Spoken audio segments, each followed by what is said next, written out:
Bom, enquanto o pessoal está entrando, eu vou me apresentar, porque o pessoal já me conhece aqui mesmo, então eu já vou me apresentando aí pra gente não perder muito tempo, tá? Tá, joia. Para quem não me conhece, mas acho que a maioria que me conhece, meu nome é Nicole Rejaira. Eu sou cineasta, produtora cultural, produtora de cinema, produtora executiva no Centro de Estudos Cinematográficos, sou pesquisadora e curadora também na área da história do cinema. Projeto para saber mais de cinema e história é uma idealização da Carol e minha, para a gente tentar trazer um pouco de informações, de conhecimento para essa época meio difícil que a gente está vivendo. E hoje o nosso convidado é o Marco Túlio Ulloa. Eu sempre confundo seu nome, Marco Túlio. Eu sempre falo Ulloa, Ulloa, Uchoa. Não, é Ulloa. É, todo mundo E, confunde, é normal. então, nosso convidado hoje é o Marco Túlio Ulloa. E o Marco Túlio, eu conheci ele ano passado, né, Marco? Foi. Que Durante o. a gente convidou você, né, para fazer uns comentários lá na programação que a gente tem do SEC, que é o Cinema Falar. Uhum. Acho que o filme que você comentou foi o Barra Vento. Não, foi o Pagador de Promessas. Pagador de promessas. Pagador de É. Promessas, né? Uhum. E hoje o tema da nossa live é Utopia e Antropofagia em Como Era Gostoso Meu Francês. Porque foi o tema da sua pesquisa, né, Marco? É o tema de uma das pesquisas que eu De fiz um, é, recentemente. Depois de terminar da tese no ano passado, da defesa, eu comecei a escrever alguns artigos de filmes que eu tinha muita vontade de trabalhar, já fazia alguns anos, né? Aí um deles foi Como Era Gostoso Meu Francês, que já estava numa uma espécie de listinha, assim, sabe? Já tinha algum tempo que eu estava devendo essa pesquisa para mim mesmo. Uhum. Então, eu vou pedir para você se apresentar, então. É, né, pode fazer o seu currículo mais completinho, que eu pedi para você mandar para mim mais curtinho por causa do flyer, mas pode se Uhum. apresentar e pode ficar à vontade. Meu currículo não é muito extenso, não, na verdade. O que eu faço é estudar, pesquisar e, quando possível, dou algumas aulas também, né? Mas, recentemente, em 2019, eu me graduei como doutor na Universidade Federal Fluminense, no programa de comunicação, na antiga linha de estudos de cinema e audiovisual. Essa linha ela acabou e agora ela se tornou um programa de pós-graduação.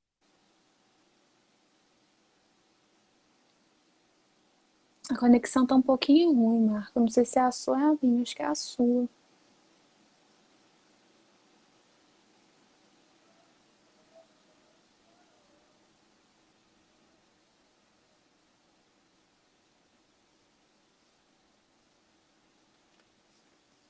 Mas agora eu preciso de alguém para me falar se é a dele que tô travando ou se é a minha.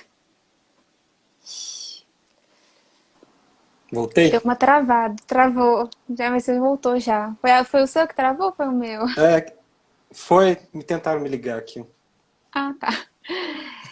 Então, pode Não, continuar. mas era Pode isso, ficar. assim, então, a linha, né, de estudos de cinema, ela acabou se transformando em um programa, né, então eu fiz mestrado e doutorado lá, e as minhas pesquisas, né, de mestrado e doutorado foram voltadas para a relação do cinema com a literatura, mais especificamente do cinema latino-americano com a literatura latino-americana, né. Então, desde sempre, né, desde 2013, quando eu comecei o mestrado, as minhas pesquisas, artigos, têm sido muito próximos desses filmes que têm relação com a literatura. Como é o caso do Como Era Gostoso Meu Francês, né, que a princípio me aproximei do filme não necessariamente por isso, mas depois acabei entendendo melhor, né, a relação que ele tem com Uhum. alguns livros, né. Mas então, desde então, né, fazendo essas pesquisas, eu trabalho com cinema latino-americano, cinema brasileiro também, né, inevitavelmente, porque também é cinema latino-americano, que é uma coisa que pouca gente acaba lembrando, né, mas tem essa relação. E também, né, enfim, com outras questões que me interessam, como a montagem, por exemplo, que, né, foi uma prática profissional que eu tenho de alguns anos como editor. Então, essa ligação com os estudos da montagem também são bem comuns nos meus trabalhos. Mas basicamente isso. Hoje em dia eu trabalho como professor, né, de cinema e comunicação e ao mesmo tempo continuo como pesquisador, né, mesmo depois do fim do doutorado, que é fazendo algumas pesquisas, escrevendo alguns artigos, né. Mas basicamente é isso, assim. Então, vamos começar então falando um pouquinho do início mesmo do Nelson no cinema, né? Que ele fez o primeiro filme dele, foi um curta-metragem que não existe, assim, não se tem arquivos desse curta-metragem mais, que se eu não me Uhum. engano chama Juventude, uma coisa assim, Juventude. É, eu também, na E verdade, eu não conheço esse filme, nunca assisti. inclusive esse curta-metragem ele fez com a ajuda de uma de uma produtora que o Humberto Mauro trabalhava. Eles emprestaram todo o maquinário, né, para ele poder fazer esse curta-metragem, mas aí a grande estreia dele mesmo vem com o Rio 40 Graus, que na época foi um filme que não foi tão não foi um sucesso de público, as pessoas, né, que saíam, começavam a assistir o filme e não gostavam, saíam no meio da sessão. Ele levou um tempo aí para ser. Naquela época já, os intelectuais já cultuavam esse filme, né? E foi um filme aí que deu uma abertura para o que seria o movimento do cinema novo também, né? Sim, né. É um filme que teve uma grande polêmica em torno do filme, né, na época do seu lançamento. O filme foi censurado, se eu não me engano, ele demorou algum tempo para estrear. E nesse período, né, em que o filme estava impedido de ser exibido, o Nelson tentando, em vários momentos, assim, fazer com que o filme fosse liberado, esse filme acabou chamando muita atenção da imprensa, né? E aí isso acabou despertando um certo interesse pelo filme. Quando o filme surge, ele já surge com uma espécie de burburinho assim por trás do lançamento do filme e tudo. Mas é um filme fundamental, né, para o movimento do cinema novo. É um filme que inaugura uma estética realista no cinema brasileiro, dentro, vamos dizer assim, das características que a gente pode atrelar mais diretamente ao do cinema neorrealista italiano. Então o Nelson surge como um pioneiro para o cinema novo, justamente porque traz para o cinema brasileiro essa possibilidade de encontrar o real, né? Os filmes para uma filmografia que estava muito viciada no esquema mais industrial, né? Enfim, uma tentativa, né, de cinema mais industrial e, enfim, seguindo muito, Americanizado demais, né? muito americanizado, obedecendo alguns elementos, algumas características, né, da cinematografia americana. E eu acho que o Nelson teve esse papel importantíssimo, né, de abrir essas portas para o cinema brasileiro, para um cinema feito na rua, para um cinema feito com a câmera na mão. Então são uma série de contribuições e de fato depois ele vai meio que apadrinhar mesmo, né, o movimento do cinema novo, porque vai estar próximo, os intelectuais do cinema novo, os cineastas vão se aproximar muito do Nelson, né, daquele momento no fim da década de 50, início dos 60, né? Então ele acaba tendo uma participação ativa mesmo em alguns filmes, além de tudo, como montador, né, como alguém que estava mais integrando mesmo a equipe de produção desses filmes. Então ele é de fato uma referência. Uma referência não só para o Brasil, uma referência para toda a América Latina, né, eu acho. Eu já vi algumas vezes, algumas entrevistas do Fernando Birri, enfim, de outros cineastas latino-americanos, sempre pontuando, né, a importância do Nelson nesse momento final da década de 50, em que esse cinema realista na América Latina ainda era um pouco incipiente, né? Depois ele vai ganhar uma projeção maior, né? Mas bem na metade, né, da década de 50, 55, né, se eu não me engano, o filme. Então, Então, é curioso porque gente, eu não sei o que está acontecendo aqui com o meu telefone, que a tela está escurecendo. Enfim, o Nelson, ele também, assim como o Leon Richman, eles faziam parte. Tem essa questão política muito explícita no cinema dele, que os dois faziam parte do Partido Comunista Brasileiro, né? Os dois eram uhum, comunistas, e a gente. Talvez por isso que tenha sido também. O Rio 40 Graus tem uma pegada assim política, assim como, sei lá, a gente vai ter o próprio Memórias do Cárcere, que ele vai fazer na década de 80, que é toda a história dele durante essa época. Mas vamos lá. Vamos dar um pulo aí, a gente vai ter depois o Rio Zona Norte, e uhum. mais pra frente a gente vai ter o Vidas Secas, que talvez, assim, eu particularmente é um dos filmes que eu mais gosto do Nelson, e que é um filme também muito aclamado pela crítica. Se eu É. não me engano, é baseado na obra do Graciliano Ramos, né? Isso, é uma adaptação. Isso. É uma adaptação que, nossa, assim, é uma das adaptações literárias mais bem-sucedidas, eu diria, da história do Uhum, cinema, porque muitos críticos, né, inclusive, assim, fazendo uma análise comparativa, chegam a dizer que muitas vezes o filme é até mais interessante, mais prenhe, assim, de elementos daquele realismo crítico do que o Graciliano propunha, né, do uhum. que o próprio livro, assim. Eu acho isso uma coisa muito estranha de ser dita, mas eu já vi esse tipo de comparação, porque, de fato, é um filme singular, né? É um filme que quase ganhou o Festival de Cannes, inclusive, em 64, né? E aí Uhum. foi apontado pela crítica francesa como o filme favorito. Ele e curiosamente ele não ganhou o prêmio, apesar da maioria dos críticos franceses da época apostarem todas as fichas no filme. Isso é um filme Qual muito que bem ganhou na recebido. época? Nossa, eu não vou me lembrar, mas eu acho que foi um filme francês também. Aham. Não me lembro, mas foi o festival, foi um ano, né? Foi um ano incrível para o cinema brasileiro. Se eu não me engano, foi o ano de Deus Diabo na Terra do Sol, que se eu não me engano foi para o festival de Karlovy Vary na Tchecoslováquia, mas e também tinha outros filmes no páreo, uns acabaram indo para Berlim, outros para Veneza, eu não me lembro mais quais são os filmes agora. Não sei se foi o filme do Rui Guerra, Os Cafajestes, enfim. É uma Os safra. Cafajestes, ele foi junto na verdade, ele não foi, né?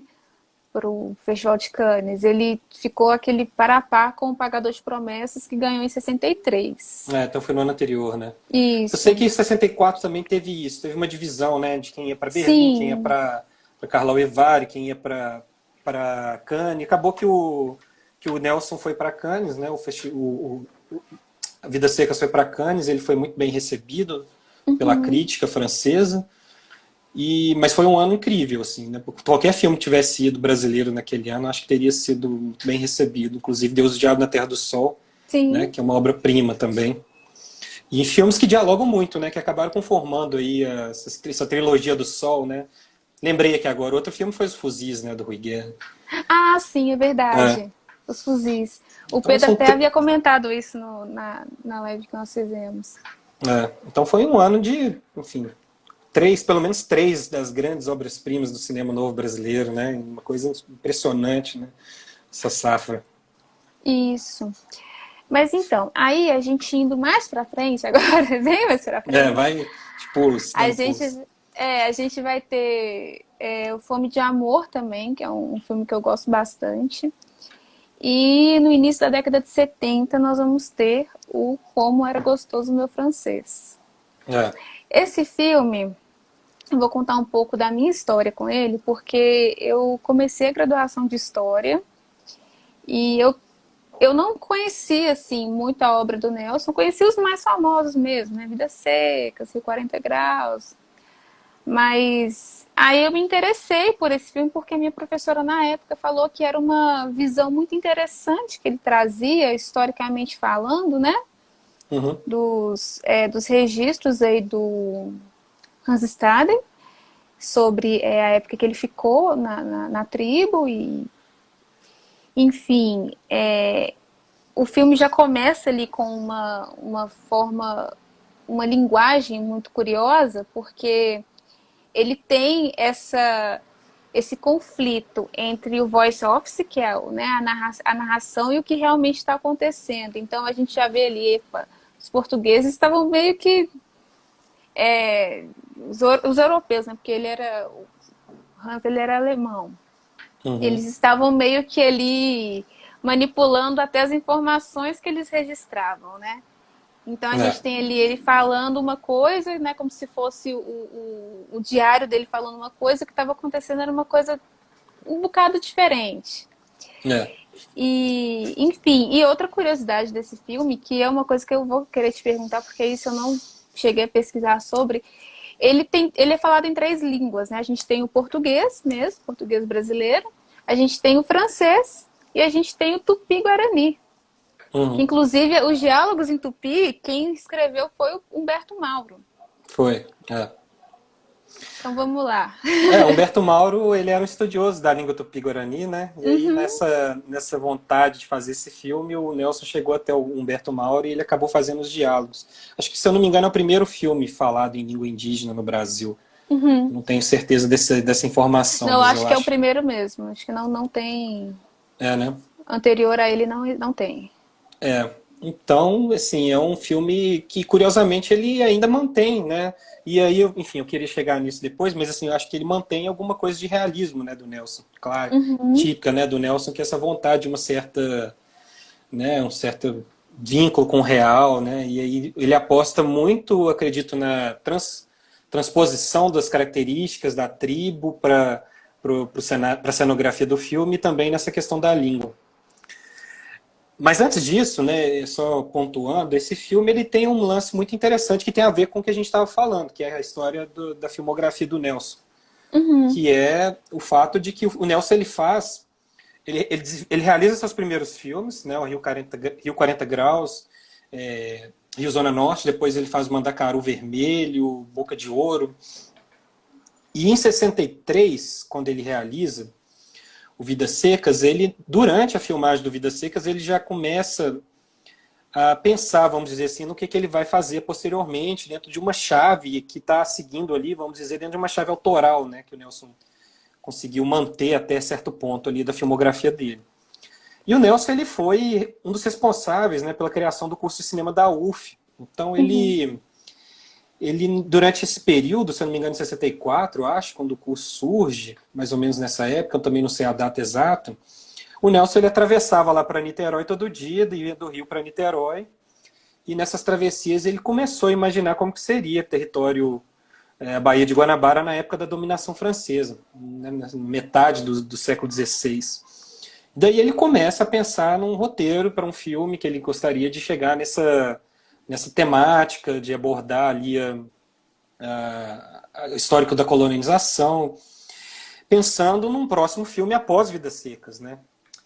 Na verdade, ele pensou antes mesmo do Como Era Gostoso Meu Francês, ele queria adaptar novamente Graciliano Ramos fazendo Memórias do Cárcere, mas aí houve o golpe de Uhum. 64, ele acabou adiando um pouco esse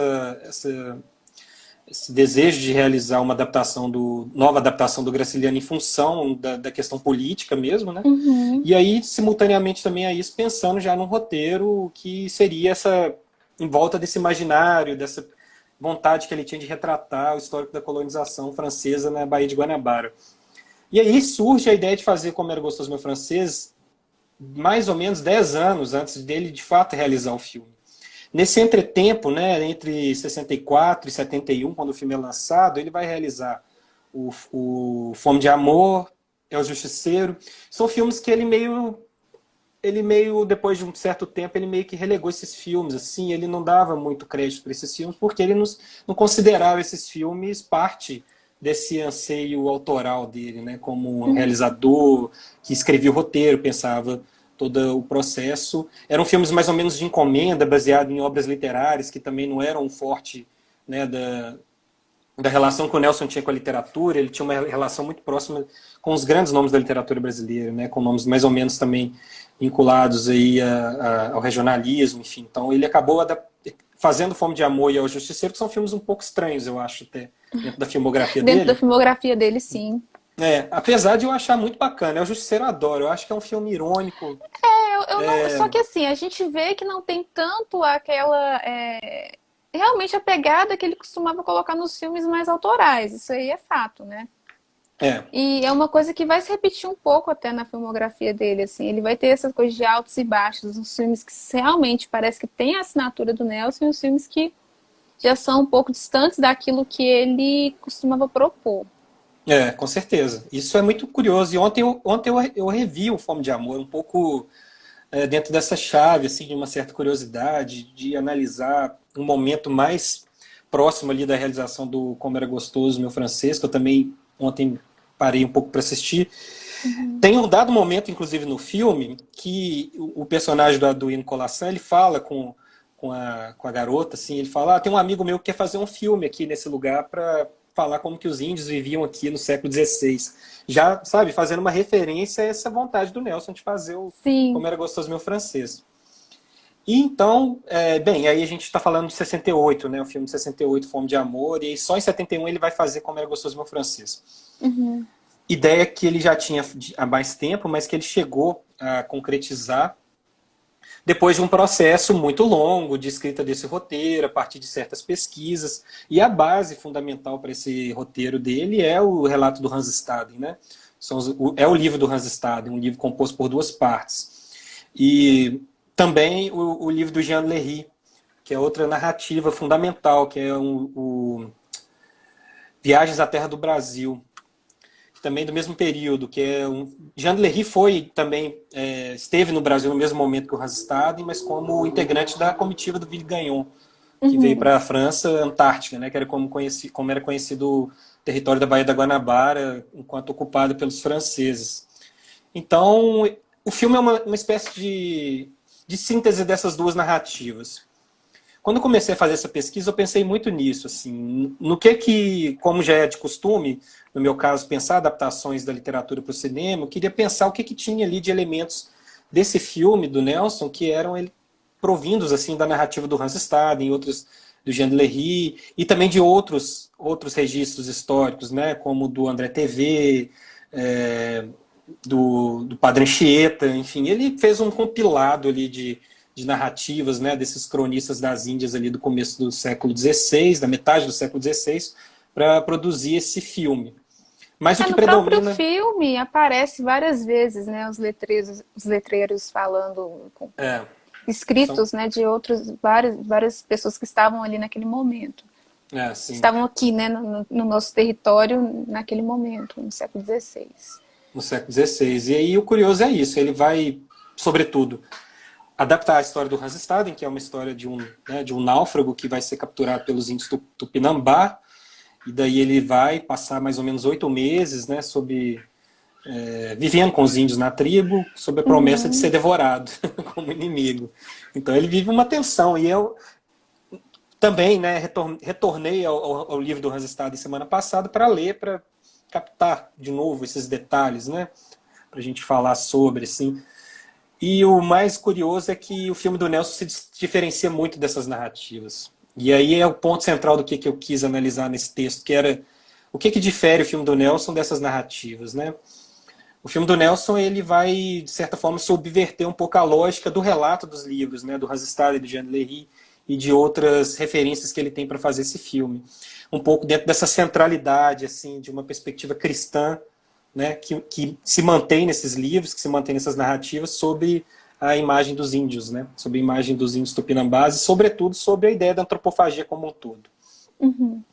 Então, a minha história com esse filme, né, falando um pouco igual você, assim, pegando um pouco essa chave, ela passa por aí, e como eu disse, era um desejo muito antigo já, desde 2013, mais ou menos, quando eu lecionei um curso na UF sobre cinema e anacronismo.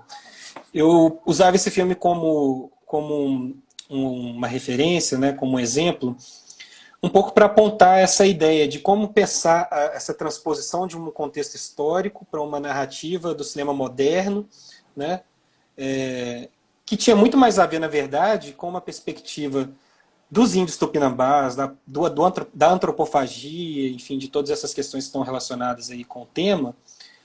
Tinha muito mais a ver com o imaginário da cultura brasileira, dentro da chave modernista, do pensamento de Oswald de Andrade, né, e de tudo que veio depois disso, do que necessariamente com esses relatos históricos. Ou seja, existia um anacronismo fundamental no filme, né?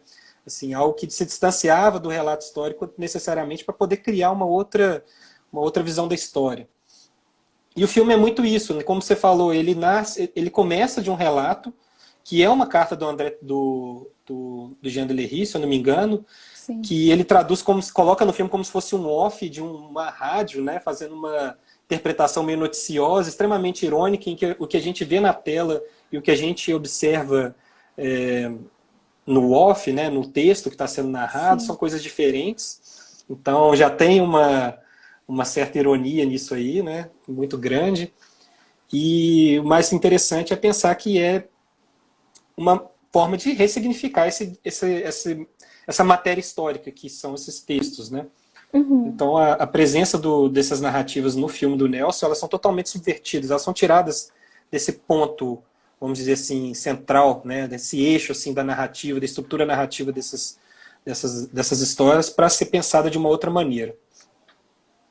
Então a história do Hans Staden é misturada com a história narrada pelo Jean Lery. Jean Lery é francês, estava ligado à comitiva do Ville Gagnon, então a história do personagem central do filme, que é o Jean, que vai se tornar, que é um náufrago também. Na verdade, ele era um dos integrantes da comitiva do Ville Gagnon, foi capturado pelos índios. Então ele vai ficar nesse impasse, igual o Hans Staden esteve, né, entre se fazer entender pelos indígenas como uma pessoa que não era inimiga, né, porque o Hans Staden era alemão, foi capturado pelos tupinambás. Os Sim. tupinambás eram aliados dos franceses e inimigos dos portugueses. Então ele tinha que convencer de alguma forma os tupinambás de que ele não era português, né? E ele não consegue. Então essa é a questão fundamental para o livro do Hans Staden. Ele tenta o tempo todo fazer com que os tupinambás entendam que ele não é português e ele não consegue. A mesma coisa o Nelson faz com o personagem, que é o francês no filme, né? O Jean, que é interpretado pelo Aduino Colassan também. Uhum. Então, essa é uma das questões, algum dos elementos, né, que o Nelson traz para o filme, que está no livro. Ao mesmo tempo, ele se vale dessa ideia do Jean, do personagem Jean, como, né, quase que uma referência ao Jean de Lery, que é um personagem francês. Então, ele vai meio que misturar essas narrativas, né, e vai produzir essa história, que é muito mais baseado no Hans Staden do que nos relatos do Jean de Lery, mas Sim. é uma mistura das duas coisas, né. É muito bacana, né, o filme, assim, eu acho que ele consegue fazer mesmo uma mistura desses dois imaginários, assim, tanto da colonização francesa quanto enfim, dos povos tupis, né, da guerra, dessa relação que existia entre tupis e tupiniquins, né, Tupinambá e Tupiniquim. Ia ser alinhamento dessas duas tribos aos portugueses e aos franceses, né, como que isso aconteceu historicamente falando, como que ele vai reconstituir, né, aquela cenografia, aquele cenário, aquele modo de vida, né, também dos índios tupinambás. Então acho que o Nelson foi bem atencioso, ele se dedicou muito para fazer esse filme, né, no sentido de que ele queria que fosse um filme que desse uma continuidade à sua proposta de cineasta autoral lá, meio que interrompida um pouco, né, em 64. E Então, esse são filme vários... também, ele... Ah, desculpa, pode ser. Não, pode continuar, gente. Esse filme ele também teve um problema com a censura, né? Porque durante todo o filme a gente vê muita nudez, porque ele tentou realmente trazer esse realismo, né? Porque isso era do cinema dele, naturalmente. E teve problema com a censura, ele demorou um pouquinho também para para conseguir ser liberado, sofreu alguns cortes. Foi. O filme ele foi censurado, sobretudo pela nudez masculina, né? Sim. Isso é uma coisa curiosa, porque ele fala nisso, ele fala sobre isso. O no frontal masculino, ele fala isso na entrevista dele para Helena Salem, que o filme sofreu uma perseguição em função disso, né? Simplesmente pelo fato de que ele não fazia uma distinção entre mulheres e homens, né, no enquadramento, né, em termos de como ele mostrava essa nudez nos seus filmes, nesse filme, quer dizer. Isso foi um ponto muito problemático para o filme, né? E até hoje, se a gente for ver mesmo o filme pensando nisso, né? Eu não acho que o filme objetifica assim, os corpos, nem masculinos nem femininos. Assim, eu acho que ele é um filme que de fato ele passa assim, ele trata com naturalidade. Ele trata com naturalidade, enfim. Eu acho que essa não é uma questão assim que o filme, que a gente pode colocar o filme, né, meio que fetichizando essa coisa do nu, não. Um teor sexual e tal. Mas isso existe, né? E existe o tempo todo. O filme todo é praticamente inteiro, é composto por homens e mulheres nuas. Assim. Então, isso foi uma questão que a censura realmente esbarrou. Assim. E a gente está falando de 71, né? Um momento extremamente complicado em termos de censura no Brasil, uma ditadura, um momento bem acirrado, assim, né? E o filme todo é pensado para esse contexto, né, na verdade, assim, ele meio que transfigura uma questão, através de uma questão histórica, uma certa problemática da sociedade do começo dos anos 70, né. Então é uma forma, está dentro da chave daqueles filmes, né, que o Fernão Ramos chamou de os filmes que meio que resgataram essa sensibilidade oswaldiana, né, como Macunaíma, né, que é um filme de 68, então está num período de transição ali do cinema novo, né, que sai do cinema novo, vamos dizer assim, político, ou do cinema novo mais realista, e vai para uma coisa da alegoria, né, de um diálogo maior com a literatura, né, é um momento dos Inconfidentes, é um momento de Pindorama, também do Arnaldo Jabbour, é um Uhum. momento, né, de... Ixi, travou. Agora eu não sei se travou a minha de novo. Eu não sei se travou a minha ou se travou a do Túlio. Ixi.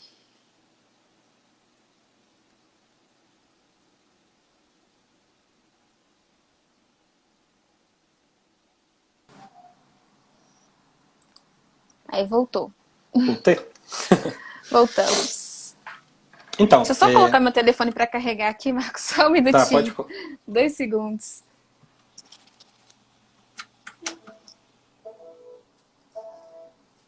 Ai. A Carol perguntou: a liberdade de criação do cineasta, na sua opinião, afetou a visão que o Hans Staden tinha dos povos indígenas? Não está aparecendo para mim nenhuma pergunta, nada aqui. É porque você não consegue ver Ah, não? o seu chat. Acho que ele não vai subindo. O meu eu já consigo ver aqui. Mas Então, aí a qual que é a pergunta foi pergunta? essa: se você... A liberdade de criação do cineasta, né, do Nelson, na sua opinião, afetou a visão que o Hans Staden tinha dos povos indígenas? Não, afetou completamente. Essa que é assim, um ponto que eu quis analisar no artigo que eu escrevi. Porque a narrativa do Hans Staden é uma narrativa de um homem europeu, é a narrativa de um homem cristão, né? É um livro inteiro dedicado a Deus, né? Ele faz assim um livro para agradecer o fato dele ter conseguido sobreviver depois do naufrágio dele lá na região de Bertioga. Foi a segunda vida dele para o Brasil, e ele vem acompanhado dos espanhóis em direção a Florianópolis. Não, mentira, em direção ao Rio da Prata, mas passa um bom tempo na ilha de Florianópolis. Depois ele vai subindo de novo, vai passar pelo litoral de São Paulo, aí ele vai naufragar lá e vai acabar lá em Niterói, lá na região da Baía da Guanabara. Uhum. Mas aí o Hans Staden ele faz né, ele escreve esse texto um pouco para contar essa história. Era um momento de surgimento da imprensa na Europa. A imprensa não, na verdade, surgimento dos primeiros livros, né, Aham. produzidos em série. Então, o livro do Hans Staden acabou se tornando uma espécie de best-seller naquele momento. Então, ele soube conciliar muito bem essa experiência de vida dele com uma espécie de desejo de um público europeu que queria conhecer um pouco mais sobre as Américas, né? E aí ele faz de uma história que fala de índios canibais. Então, isso é tudo que o europeu da época queria ouvir ou ouvir falar, né? Então, e dentro de uma chave totalmente cristã, né, voltada para a presença do Deus, né, cristão dentro dessa história toda, como que ele ao tempo todo se compara com os índios, né, de um lugar de superioridade com relação a eles, o Deus dele como um Deus que teria mais presença e mais poder sobre tudo que estava acontecendo do que as evocações, né, míticas e religiosas dos indígenas e tudo mais. O Nelson, ele vai entrar, como eu disse, na chave oswaldiana da história, né, que vai pensar na experiência da antropofagia e nesse histórico dos índios tupinambás como uma espécie de elogio, né, a tudo isso, a uma espécie de perspectiva que vai reposicionar essa relação do homem diante da morte, diante da vida, diante da devoração, diante da natureza. Então, são uma série de ideias que vem carregando, né, o filme do Nelson. E o filme do Nelson ele acaba fazendo essa transfiguração, eu diria assim, da narrativa do Hans Staden, justamente quando ele se aproveita de um detalhe que está no segundo livro do Hans Staden, no final do segundo livro, em um segundo livro em que, depois de contar a história toda da viagem dele, ele vai falar dos costumes dos índios tupinambás. E aí ele fala de vários elementos. Do que existia lá nas matas, perto dos índios, os tipos de animais, né, qual que eram as práticas deles de alimentação. Ele vai falando várias coisas. E sobre a questão do ritual antropofágico, ele diz o seguinte, porque o Hans Staden, na verdade, ele presenciou outras pessoas sendo devoradas, outros prisioneiros, enquanto ele era prisioneiro. Ele foi ficando, né, vamos dizer assim, ele foi conseguindo sobreviver. meio que enrolando um pouco os índios ali, conseguindo dar um jeito na situação. Mas ele foi, bem, ele foi sobrevivendo, né? Era meio que uma narrativa de sobrevivência o tempo todo. E o Nelson vai se apropriar de um trecho muito importante para o filme, que não é tão importante para a história do Hans Staden, quando ele vai notar, né, o Hans Staden vai notar que durante esse processo, em que o sujeito que é capturado, ele vai passar um tempo na tribo antes de ser devorado, ele vive junto com uma mulher da tribo. É como se ele fosse entregue a uma mulher da tribo para elas cuidar dele, e eles meio que viver uma vida de casado com ela durante esse tempo. E esse é o ponto central do livro, do filme do Nelson, né? Que o Jean, que é esse francês que é pego apoiando os portugueses na batalha contra os tupinambás, ele é capturado. Ele é levado para a tribo, chegando lá ele é entregue a uma das viúvas da batalha, que é a Seboipep, que é a índia interpretada pela Ana Maria Magalhães. Que era companheira do Nelson na época, né? Não Se eu sei. não me engano. Isso eu não sei. Mas ela ali é o comecinho da carreira dela, mais ou menos, né? Ela tá bem jovem ali, depois ela vai fazer vários filmes, né? Idade da Terra do Galben, lá em 80. Ela vai ser uma figura bem presente depois no cinema brasileiro. Mas ali eu acho que é uma das primeiras participações dela assim, no cinema novo, se eu não me engano. Mas é interessante, aí a história do Nelson passa em torno dessa relação, né? Da relação do homem que vai ser devorado, mas que está vivendo junto com uma mulher na tribo, que vai meio que ajudar ele a entender aqueles costumes, vai inserir ele nas tradições da tribo. Ao mesmo tempo, ele vai estar o tempo todo sobre esse medo, esse receio de ser devorado, né? Que é o que atormenta o Hans Staden de uma forma fundamental o tempo todo, né? E no caso da história do Jean, que é esse personagem do filme do Nelson, que é uma adaptação do Hans Staden, ele vai meio que naturalizando um pouco a relação dele, mas sempre que possível ele tenta escapar. E a Seboipep, a gente, né, com o nosso olhar muitas vezes de público assim, que está acostumado com certas narrativas na história do cinema. Olhar né? romantizado, né? Aquele olhar romantizado, acredita que em um dado momento aquele casal vai conseguir formar um pouco essa união de casal que a gente está acostumado e que eles vão escapar juntos e vão viver felizes em algum lugar, né? E o que acontece é o contrário. Essa Seboipep quer que ele morra e ela quer comer ele, assim, essa que é a questão, né? E ele não consegue lidar com isso, o personagem, né? Até o fim ele vai tentar lidar com isso. Mas, por outro lado, o Nelson mostra tudo isso de um jeito muito lírico, assim, né? Muito diferente, por exemplo, da forma como o filme Hans Staden, que eu não me lembro agora quem é o diretor, mas tem um outro filme que é uma adaptação de mesmo 99, sim. de 99, né? Esse filme é todo baseado num drama psicológico do Hans Staden, que vai ser morto, assim. Então, um filme tenso, um filme dramático, né? O filme do Nelson não é um filme bonito, assim, é um filme que tem uma poética, né? O tempo todo, né, da relação do homem com a natureza. Esse cara que é um europeu que está lá perdido, quer dizer que está lá vivendo com os índios, ele vai meio que se adaptando a essa vida mais próxima da natureza, ele começa a viver nu, ele começa a aderir, né, aos hábitos da tribo, ele começa a participar das atividades da tribo, ele começa a caçar, ele começa a guerrear junto com os índios.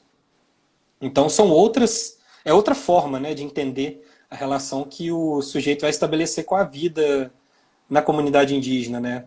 O Hans Staden não, o tempo todo ele quer se livrar daqueles índios, ele acha os índios assim, nem considera pessoas, né? Ele considera verdadeiros selvagens, animais, né? Enquanto o Nelson ele vai reverter um pouco essa lógica. Até o fim do filme, que tem o momento mais lírico, mais bonito assim, do filme, que é a hora que a Seboipep vai contar pro Jean como que ele vai morrer, né? Como que ele deve se comportar no dia em que ele for morto para ser devorado e tudo. E ele aceita, né? Ele aceita, tudo bem, como que vai ser, né? Assim, o processo, e é um momento muito bonito do filme que isso aparece, né? Depois a gente vai ver que ele não aceita muito bem, mas enfim, né? Na hora do limiar da morte ali, ele vai mudar um pouco de ideia. O que é natural, né? E que eu acho interessante, que o filme meio que preserva um pouco, né? Essa visão de mundo, né, europeia, assim, que não tem como desvincular em nenhum dado momento. Mas são narrativas que se diferem um pouco eu diria assim, nesse ponto assim, central, né, assim, quase que de um ethos assim, da história, do que se espera, né, a respeito do desenvolvimento daquele enredo, enfim, não tem uma dramaticidade em torno necessariamente da questão da morte, né? Tem uma dramaticidade em torno, talvez, da questão da guerra, do conflito, né? Que é muito Uhum. mais a problemática, né, dos tupis, dos tupiniquins e dos tupinambás, né, que eram povos guerreiros que né, se enfrentavam regularmente de tempos em tempos. Era uma guerra que era alimentada de uma forma praticamente ritualística, né? Entendendo que a morte faz parte disso. Então é uma outra visão de vida, né? Uma outra experiência de vida. Então um dos detalhes do livro do Hans Staden é esse, quando o Hans Staden conta essa característica do ritual antropofágico, sendo que ele estava sendo sujeitado a um ritual antropófago durante 8 meses, e em momento algum ele faz referência ao fato de estar convivendo com uma indígena, com uma mulher indígena. Uhum. Né? Sabe-se lá o porquê, talvez porque isso fosse denegrir a imagem dele, né? Assim, fosse colocar ele num lugar assim de quem, né, talvez não... bem, não sei. Enfim, eu sei que é um dado que ele omite, depois ele vai falar meio que por acaso, assim, né? Como se fosse um elemento a mais, mas que faz toda a diferença e que o Nelson pega esse ponto, né? E trabalha em E torno dele. explora, né? Explora Explora. bastante essa questão. E é interessante, igual você falou, essa questão do lírico mesmo que ele colocou no filme, porque não é um filme pesado. A gente tem a situação em si é uma situação bem pesada. É ali um homem caminhando para sua morte da forma mais brutal possível, né? Dentro de uma cultura ali que para eles é totalmente desconhecida.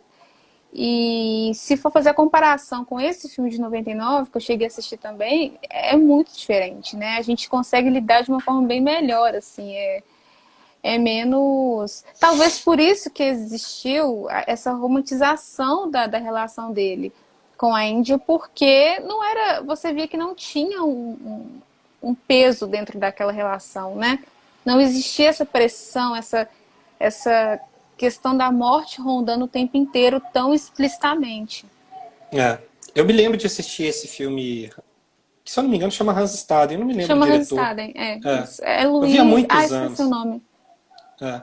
Eu vi há muitos anos, mas eu me lembro de alguns detalhes do filme, e era isso, era um filme condensado, assim, em torno dessa subjetividade atravessada pela morte, com medo, receio da morte, né? E também em vários momentos meio que fazendo jus a essa coisa da devoração, né? Mostrando os índios comendo a carne humana, com dando um certo peso, um certo valor para isso, que no filme do Nelson não tem, né? É O filme porque do eles Nelson. levaram, como você havia falado, eles levaram bem ao pé da letra o livro, né? Então, na visão do Hans era o seguinte: os índios são ruins, os índios, né, são Uhum. selvagens, nós somos os mocinhos, sendo que a gente sabe que não é isso, né? Nós sabemos que É. não é. E palmas para o Nelson por ter feito o filme de uma forma que mostrasse, talvez, ali os dois lados da moeda, né? Sim.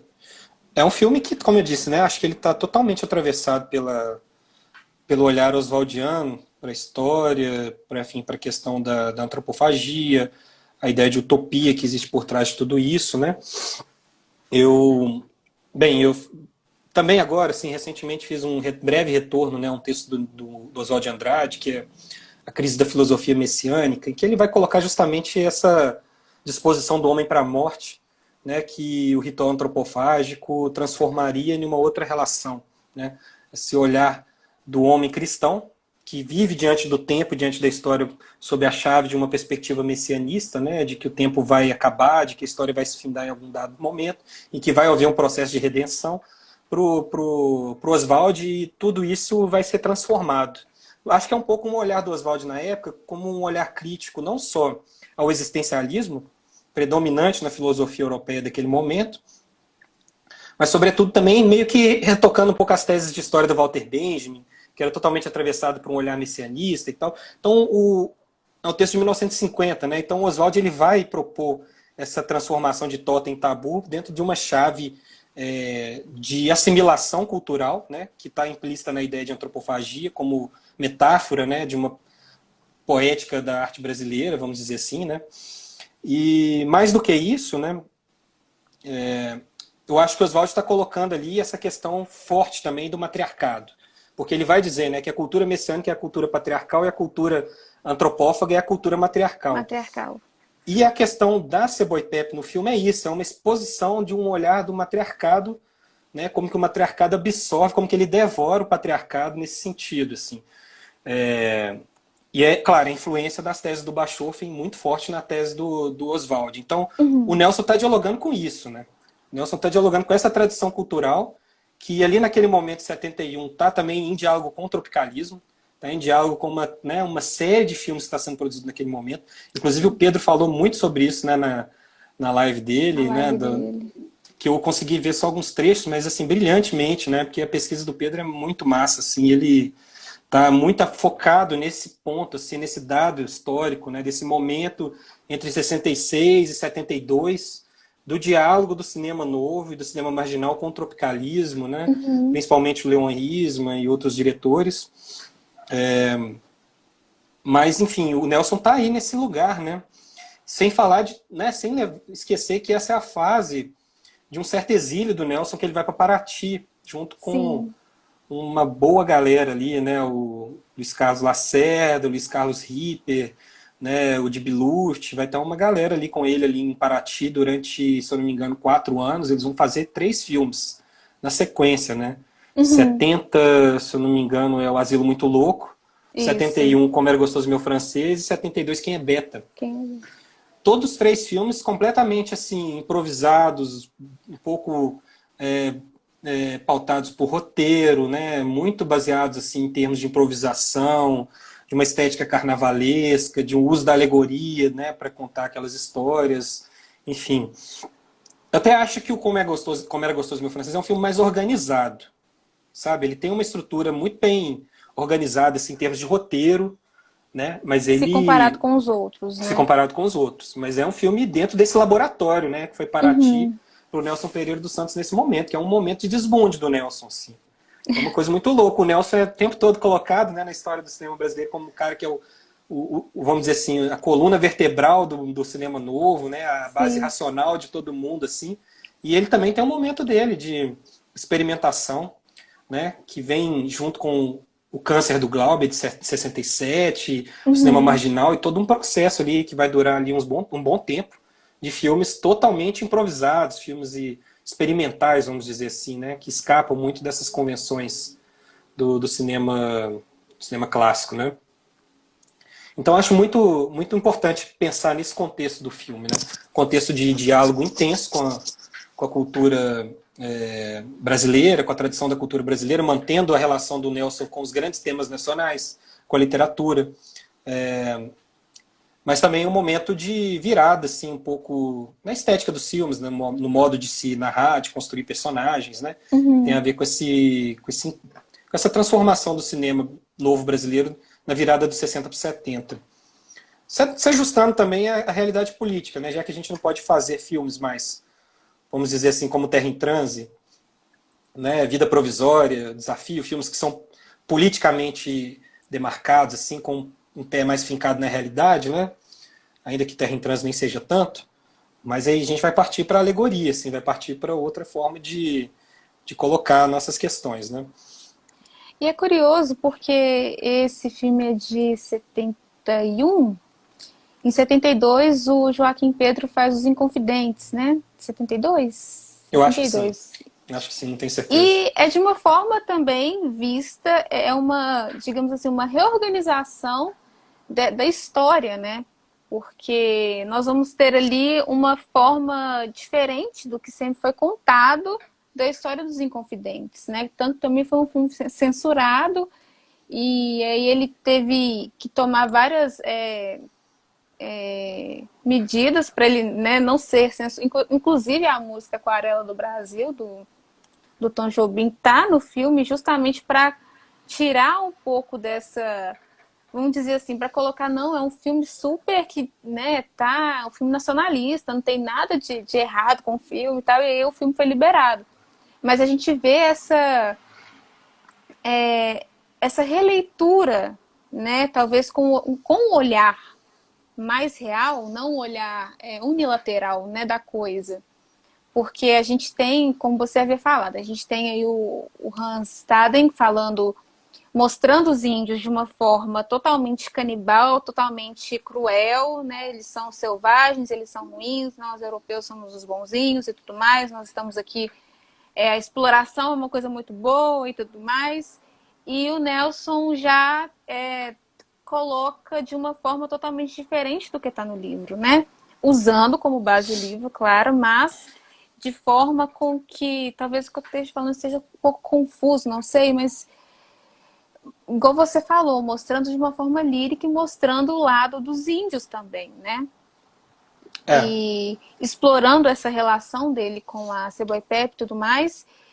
E o Joaquim vai fazer a mesma coisa nos Inconfidentes. Ele vai mostrar que ele não foram os heróis da resistência, né? Foi um pobre coitado ali que se ferrou e todo mundo corroborou com essa situação toda que aconteceu, que ali ninguém foi bonzinho, todo mundo estava agindo com interesses próprios, não era nada assim pró do Brasil e tudo mais, né? uhum. E isso é muito interessante, porque são dois filmes muito, né, da mesma época. É. É um momento eu diria assim, de revisitar os temas históricos, né? No cinema Isso. brasileiro. Quando não é eu diria, de revisitar os temas históricos no sentido mais objetivo, como fez o Nelson, como fez o Joaquim Pedro, por exemplo, é isso, é de dialogar com uma certa tradição literária, que está trazendo algumas dessas questões, ou mesmo até ressignificar tudo, reembaralhar tudo, como no Pindorama, né, do Arnaldo Jabor. Tem o Glauber com o Dragão da Maldade também, que é um filme Uhum.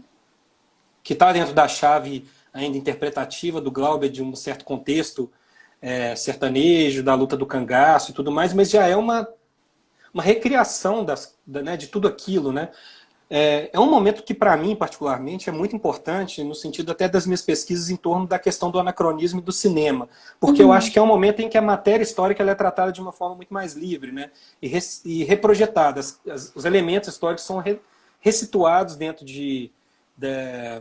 enfim, dos filmes de maneira muito, né, livres, eu diria assim. Então, você tem filmes que são muitas vezes colocados dentro de uma chave mais geral, por exemplo, como o Ismael fala, né, dos filmes alegóricos da década de 70 e tudo, das alegorias nacionais, né, como ele chama. Mas o que eu acho que vai além um pouco disso, né? Tem a questão da alegoria, mas tem todo um pensamento ali em torno de ressignificação do cinema enquanto questão, enquanto lugar de reflexão sobre o tempo histórico mesmo, né? Enfim, são questões que me atravessam bastante. Então, acho que, por exemplo, Os Inconfidentes, o filme do Nelson e outros filmes daquele momento, eles pegam a matéria histórica e torcem ela um pouco mesmo assim para poder Sim.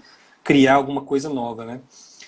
Nesse sentido, eu acho que o Como Era Gostoso Meu Francês ele tem uma contribuição muito curiosa, assim, porque o Nelson, como eu disse, ele fez uma série de pesquisas, né, para poder reconstruir mesmo aquele momento, claro que não dentro dessa chave realista de reconstituição muito fidedigna, né, todas as Uhum. características da época, mas mesmo assim ele ainda fez um trabalho de pesquisa muito massa, assim, porque em alguns planos do filme a gente consegue ver como que o Luiz Carlos Ripper, por exemplo, que foi o diretor de arte do filme, reconstituiu a tribo, né, o espaço, né, onde a tribo vivia, né, as taipas ali, as casas, enfim, eu não me lembro mais o nome não era Oca, eles tinham um nome diferente para essas casas dos índios tupinambás, mas enfim, eles reconstituíram todo aquele cenário, né, dentro das informações históricas que eles conseguiram, né, para Sim, fazer esse processo de reconstituição.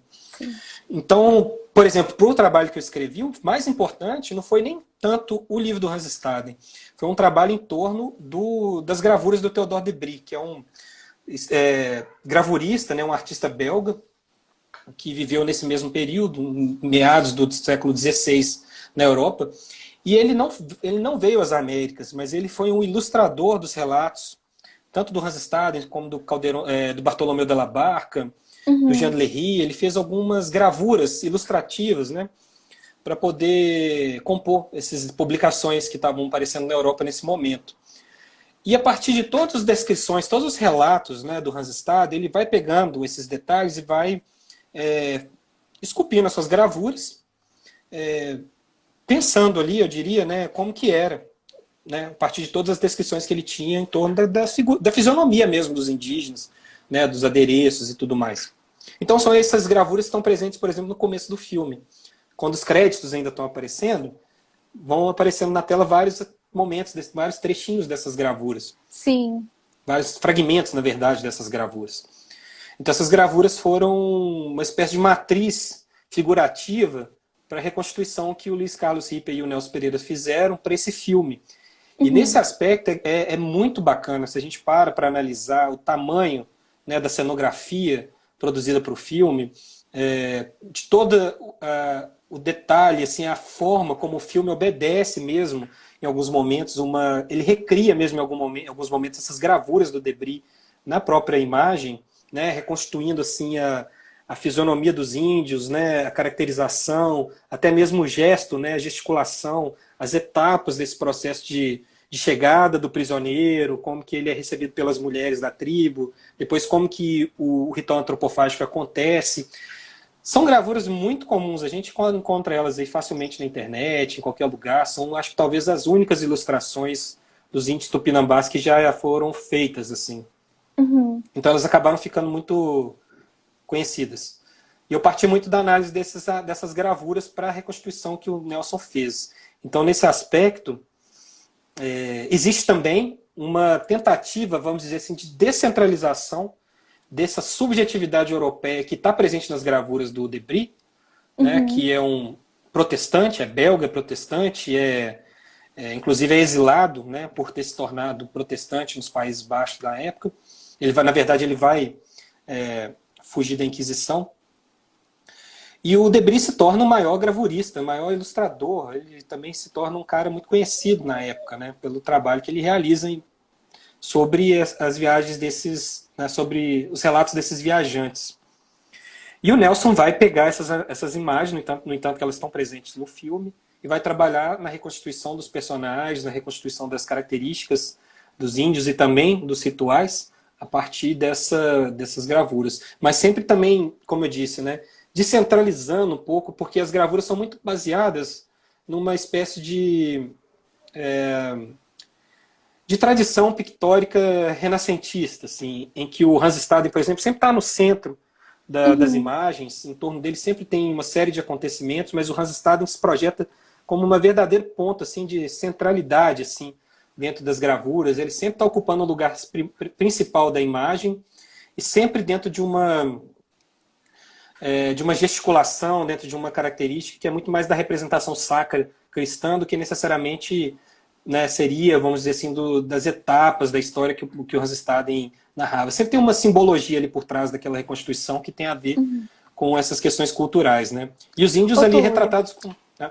Rapidinho, eu só vou reiniciar aqui a live, porque já está com 40 segundos restantes.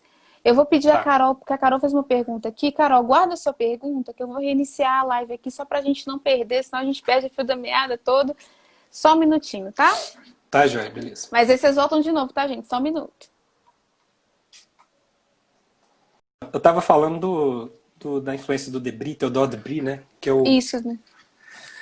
E, pois é, o que acontece? Eu acho legal quando você falar, que eu vou contar a minha história com o filme. A minha história com o filme é essa, assim. Eu estava uma vez em São Paulo, lá no Itaú Cultural. Aí estava tendo uma exposição lá e tinha essas gravuras. As gravuras que eu já conhecia, mas eu achei curioso, assim, porque eu tinha assistido o filme naquela época, mais ou menos, assim. Aí eu vi, poxa, cara, isso tem uma... Isso está lá no filme, mas não está só como uma referência à cultura tupinambá, né? Tem alguma coisa a mais aí, porque eu vi a coleção toda, assim. Sim. De uma vez. Aí desde então fiquei com essa vontade de fazer algum trabalho sobre o filme. E partiu dessas gravuras mais, na verdade. Depois que eu fui ler o Hans Staden, fui ler outros livros também que tinham a ver.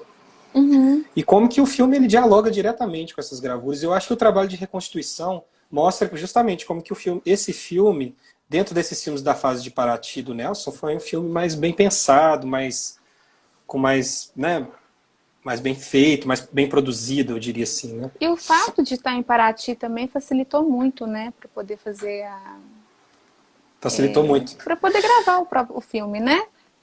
Ela foi um momento ali de vida coletiva do Nelson com uma galera que estava lá da equipe, né, que passaram anos ali vivendo juntos. Então era meio que uma comunidade, uma coisa meio hippie também. E Uhum. aí o Nelson fala que durante as filmagens ficava todo mundo pelado, parecia a polícia lá, ninguém conseguia entender, porque tinha um monte de louco pelado na praia lá gravando filmes. Muita gente, né? São vários figurantes, né? Todo mundo vestido de índio e tal. Sim. Eu até me lembro quando eu conheci o Luiz Carlos Lacerda lá em Tiradentes, numa das mostras, ele contando, ele era assistente de direção do filme. Aí no Uhum. começo das filmagens o pessoal não queria ficar pelado, tava todo mundo com vergonha e tal. Aí ele foi um dos primeiros, vou tirar a roupa aqui, todo mundo fica pelado. Aí era todo mundo pelado, a equipe pelada e a galera que estava sendo filmada também, né? Então é Foi uma isso. época assim, de liberdade, né? Ali dentro daquele espaço. Mas a Foi. Carol tinha feito uma pergunta. Ô, Carol, manda a pergunta novamente. Ela tinha enviado aqui, mas como estava no outro chat, a pergunta sumiu. Mas enfim, uma pergunta que eu tenho para fazer, e é coisa minha já. Dentro da obra do Nelson, como você vê a importância do Como Era Gostoso Meu Francês? Nossa, eu tendo a acreditar que é um momento esse é um momento singular da história do Nelson, porque o Nelson, a princípio, é isso, é um cineasta que é o realista, né? O cara que traz essa tradição realista para o Brasil.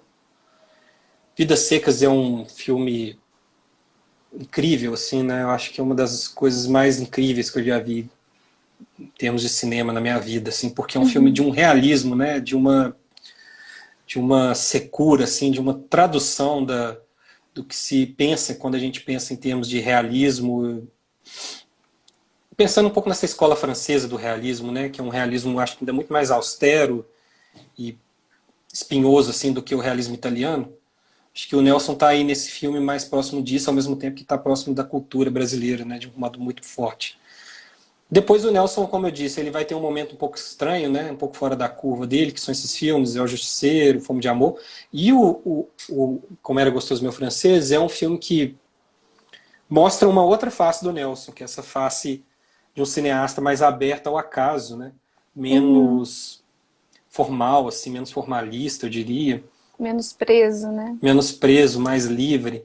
Depois ele retorna para um projeto um pouco mais próximo, né, do que ele já fazia antes, com Memórias do Cárcere e outros filmes que ele vai dar prosseguimento assim depois, adaptação poxa, agora eu esqueci o nome. Do Ó, autor tô com a do lista aqui. Tô com a lista aqui. A gente do tem. Grande Sertão Veredas, como que eu posso esquecer o nome dele agora? É o Enfim, é um Guimarães daqueles Rosa. brancos. Guimarães Rosa, justamente. Depois ele volta para isso, né? Ele vai voltar para o Gracilianos, ele vai voltar para o Guimarães Rosa, ele vai estar Uhum. nessa chave novamente. Mas como era gostoso meu francês é esse momento de libertação dele. E eu Uhum. acho que é o momento que ele é mais bem sucedido do que nos outros filmes de Paraty. Em função um pouco disso, assim, do fato de ter sido um filme que ele foi feito dentro de uma. Ele pensou durante mais tempo para fazer esse filme, ele planejou esse filme, né? Ele, enfim, ele estudou muito para fazer esse filme e quis Sim. mesmo que fosse um filme completo dentro da possibilidade, né, que eles tinham, que já não era já não era um tanto recurso assim, né, mas assim de fazer um filme que fosse fidedigno em alguns aspectos as tradições culturais, de tudo que ele tinha conseguido levantar a respeito da existência dessa tribo, que era uma tribo que já não existe mais há muito tempo, né? Sim. Então isso é muito interessante, porque o que a gente sabe hoje sobre os índios Tupinambá, né?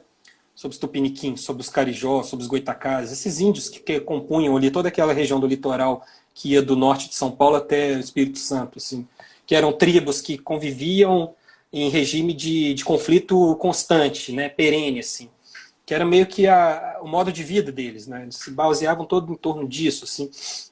O que se sabe desses índios são através de narrativas de viajantes europeus, né.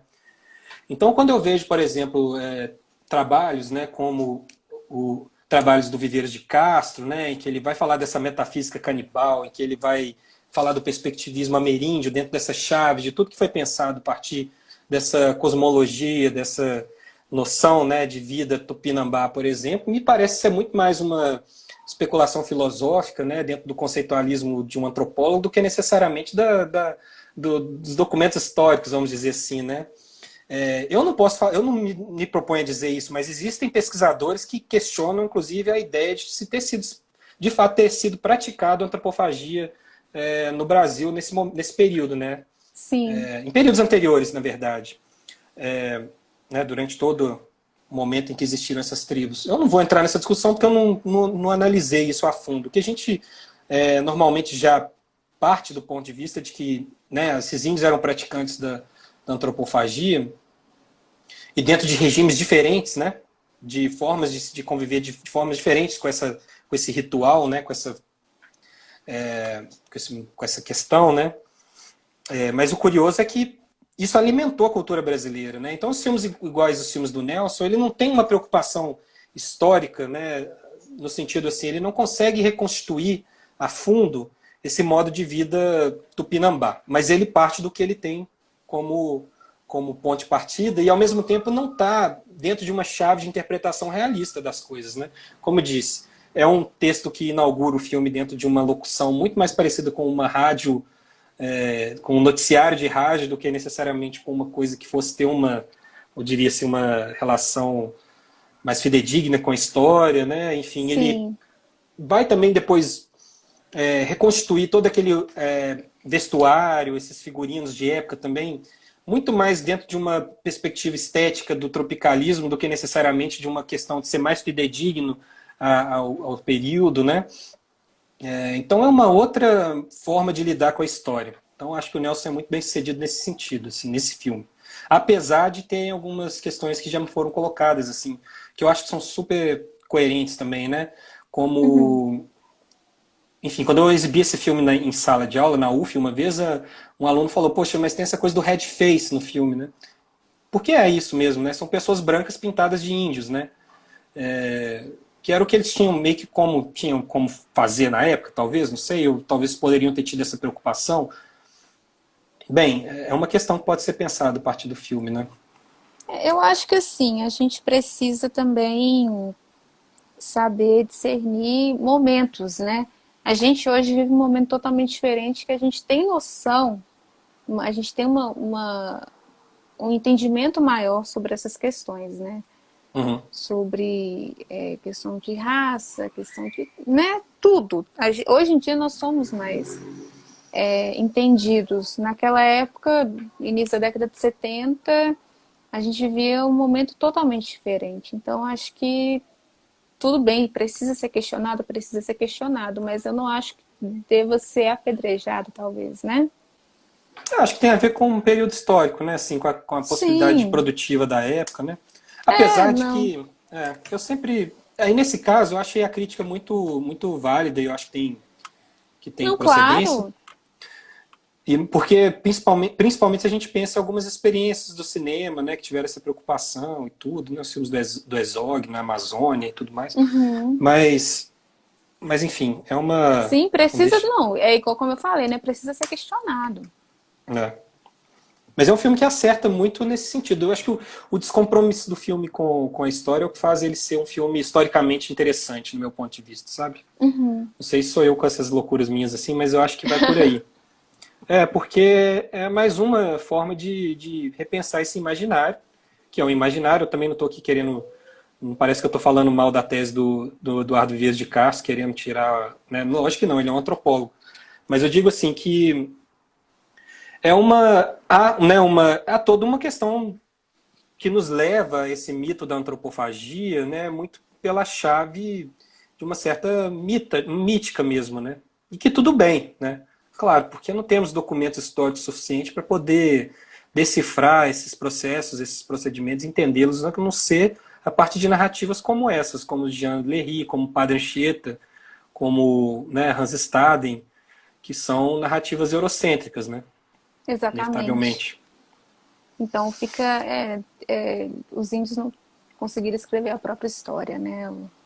É, Mas a Carol, ela voltou com a pergunta aqui. Ela perguntou acerca do uso dos temas históricos como uma ferramenta de protesto acerca da identidade que o regime militar queria criar, una, única e patriota.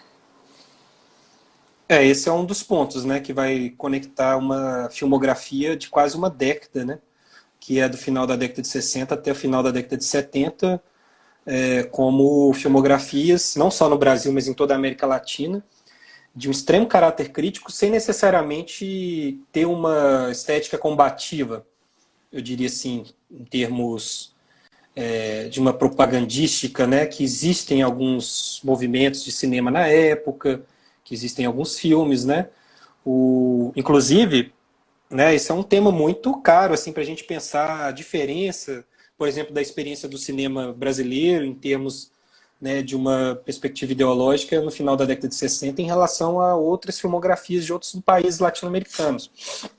Se em 68 a gente tem filmes como La Hora de los Hornos, na Argentina, que é praticamente um documento, assim, um filme panfleto, um manifesto, né, anti-imperialista, no Brasil a gente está indo para a chave enfim, da alegoria, uma chave de ressignificação da história para poder apresentar um viés crítico em torno de tudo que está acontecendo no país.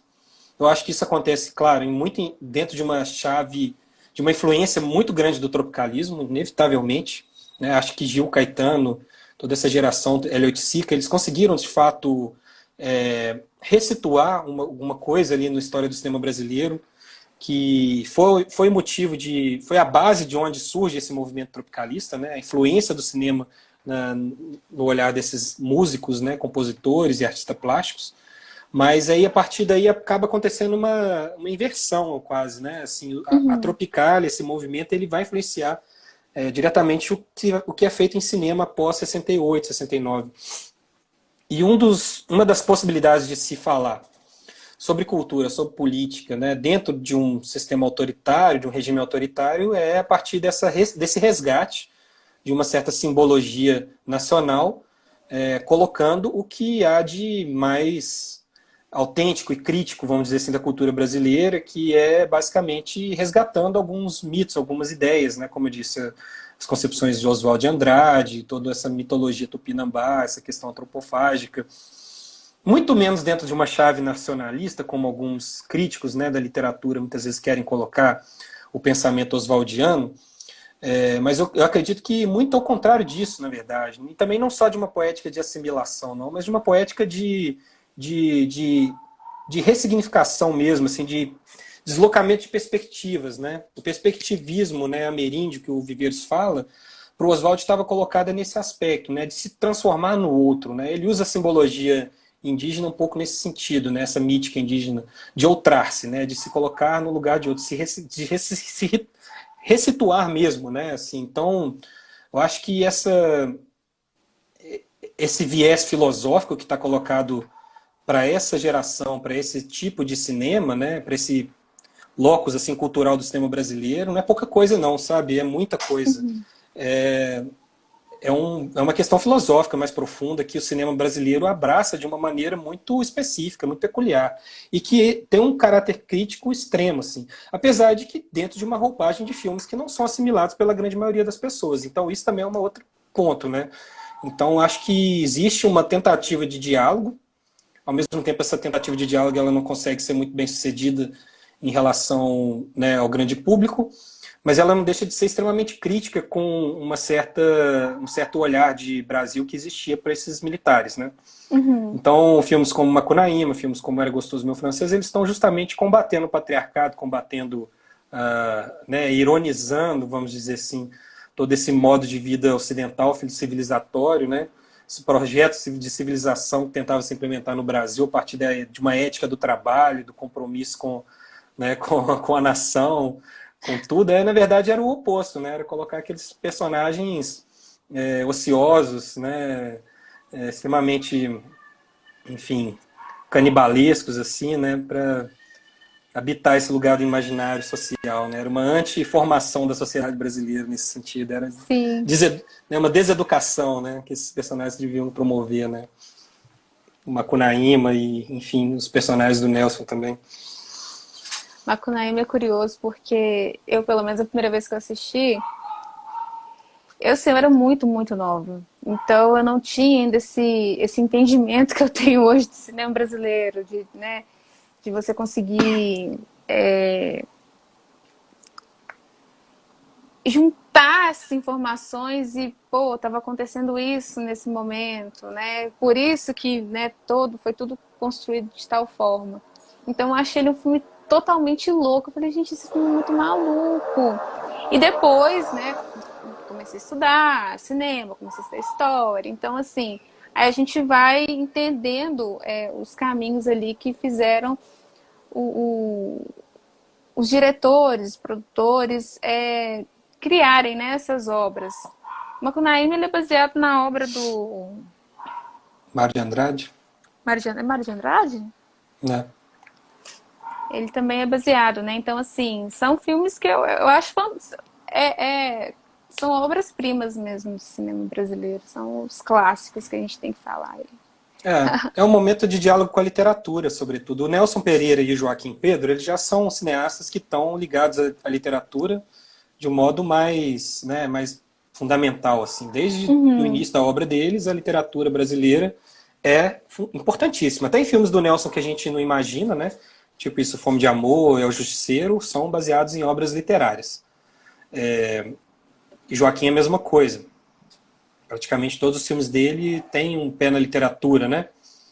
E o resgate da literatura brasileira nesse período, do cinema brasileiro, é muito fértil, porque ao mesmo tempo é quase que um aval também, né, para que obras que já foram, né, eu diria assim, aceitas, né, de alguma forma aceitas, né, pelo imaginário popular brasileiro, né, podem ser repensadas dentro do cinema e utilizadas dentro do cinema como uma matéria crítica, né, importante para ressituar tudo que está acontecendo naquele período. Os filmes do Nelson, do Joaquim Pedro, eu acho que eles ainda passam também por uma outra questão, né? Por exemplo, o Glauber, ele em algum dado momento ele rompe, né, com o fato, com o simples fato de estar no Brasil, né? A Uhum. perseguição ao cinema do Glauber e tudo foi maior, então ele acabou indo para a Europa, indo para a África, para Cuba, para outros lugares. E uma vez que o Nelson, o Leon, esse pessoal todo fica no Brasil, eles também meio que têm que se adaptar um pouco a um novo esquema de produção, enfim, é uma nova realidade, a Embra Filmes e tudo mais. Então eu acho que isso também é uma estratégia de sobrevivência desses cineastas, né? O Nelson ele Uhum. fala muito na entrevista dele com a Helena Salem, né, que se transformou uma espécie de biografia do Nelson. Ele fala muito dessa necessidade dele de sobrevivência. Ele era um cara que ele fez muitos filmes, né? Muitos filmes para além dos filmes que a gente conhece, filmes de propaganda, filmes, enfim, filmes institucionais, todo tipo de filme. Ele fez alguns filmes assim para sobreviver. Ele precisava pagar as contas dele. Então, ora Sim. ele era professor na UF ou lá na UNB, ora ele estava fazendo algum filme para levantar uma grana. E em alguns momentos, quando ele conseguia, ele fazia filmes como Vidas Secas, como Era Gostoso Meu Francês, filmes em que ele poderia expressar um pouco mais do lado autoral dele, né? Uhum. Então, essa necessidade de sobrevivência desses cineastas também, eu acho que foi algo importante para entender um pouco essa produção cinematográfica da década de 70, dentro de um regime militar que estava mais duro, né, a partir de 68, e dentro também de uma necessidade de continuar produzindo, dentro do contexto brasileiro, tendo que lidar Uhum. com a censura, tendo que ter dinheiro para fazer filme. Então, Sim. a realidade desses cineastas também fizeram com que eles se aventurassem em experiências como o próprio Pedro colocou muito em questão na live dele, a experiência de um Leon Rismo fazendo Garota de Ipanema, né, a experiência do Nelson Pereira dos Santos fazendo filmes assim, até que a fase de Paraty não é muito um exemplo, né, mas ele vai depois, né, se adaptar também, assim como boa parte dos cineastas do cinema novo nesse momento. O Glauber não, o Glauber ele lança o voo autoral dele, do qual ele não abria mão, ele vai para a África, para a Europa, ele vai ficar cada vez mais experimental, ele vai meter cada vez mais o pé na porta, né? E até um Uhum. ponto que o filme dele vai se tornar uma coisa quase ininteligível.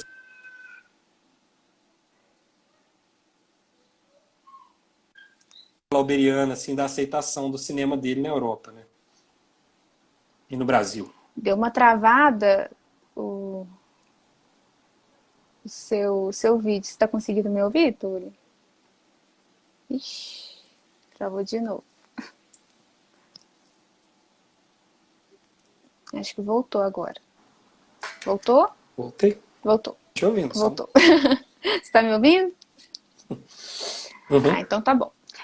É, Então, o Glauber, o último filme dele foi Idade da Terra, não foi? Foi. Eu lembro de eu estar conversando com. Gente, esqueci o nome dele. É Luiz Inácio? É um crítico lá de São Paulo. Não sei. E ele comentando que foi um filme muito. Que ele não foi né, já, um filme totalmente experimental e as pessoas não gostaram. O Glauber ficou super incomodado, assim, sabe, no dia da exibição dele, porque, enfim. Uhum. Mas ele foi fiel àquilo que ele acreditava, né? Marco, só para a gente finalizar aqui, eu vou pedir para você fazer um exercício para a gente. Indicar 3 filmes, além do Como Era Gostoso Meu Francês, 3 filmes do Nelson e 3 livros que a gente possa entender a conjuntura e a obra do Nelson também. 3 livros de análise da obra do Nelson. Sim.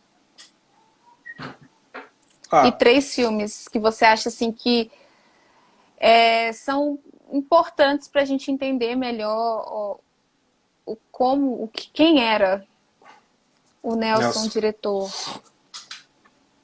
Eu autoral. acho que, eu acho que não tem como escapar, né, de falar alguns filmes que são já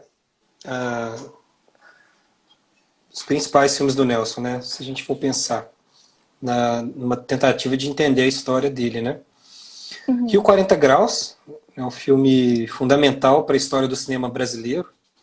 Filme que inaugura, de certa maneira, o cinema novo, apesar de não ser um filme realizado dentro do contexto do cinema novo, vamos dizer assim, enquanto movimento, né?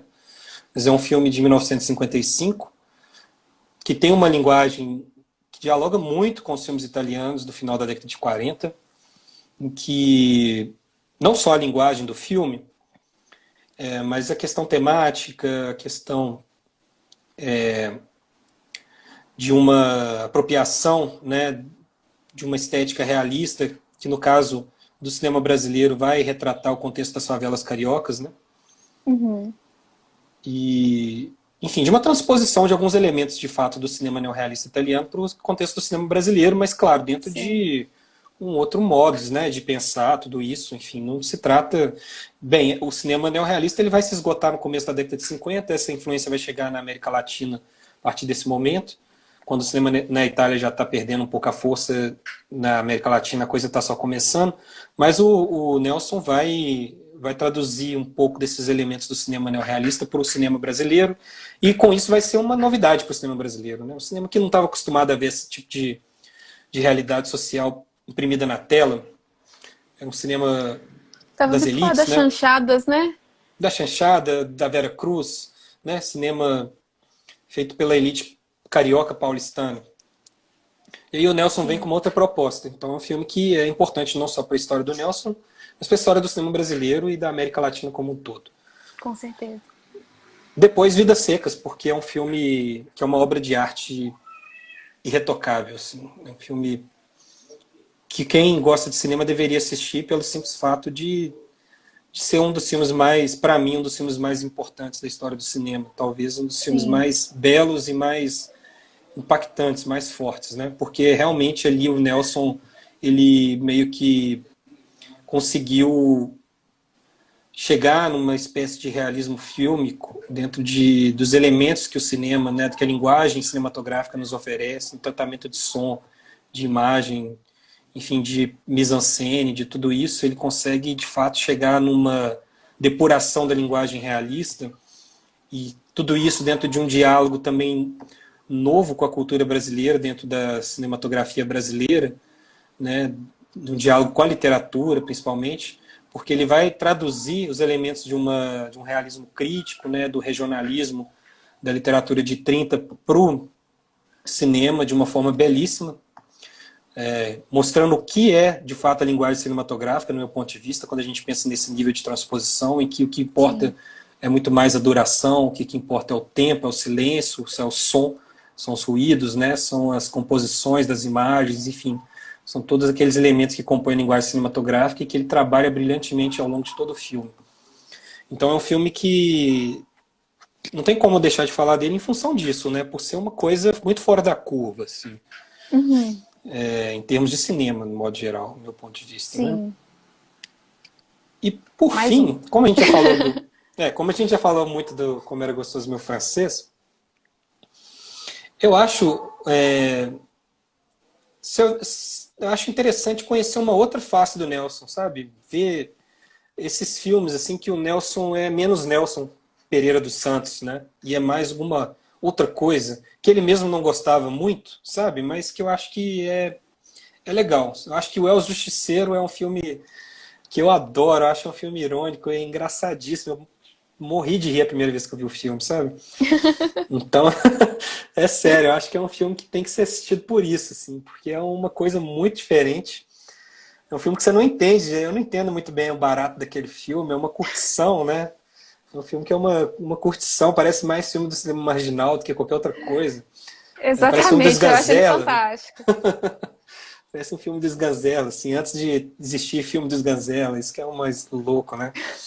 Os Ganzela, assim, antes de ser Ganzela. Era o Tipo, Nelson. é. Então acho que vale a pena ver. Além do Como Era Uhum. Gostoso Meu Francês, que já traduz um pouco essa outra face dele, né? Uma face mais Sim. livre, né? E sobre os livros, né? Ó, eu acho que, assim, pelo que eu conheço do Nelson, sobre literatura que analisa a obra do Nelson Pereira dos Santos, eu pego muito da experiência que eu tive com alguns livros, né? Eu gostei muito de ter lido a biografia do Nelson, escrito pela Helena Salem, que na verdade é uma grande entrevista com o Nelson Pereira dos Santos.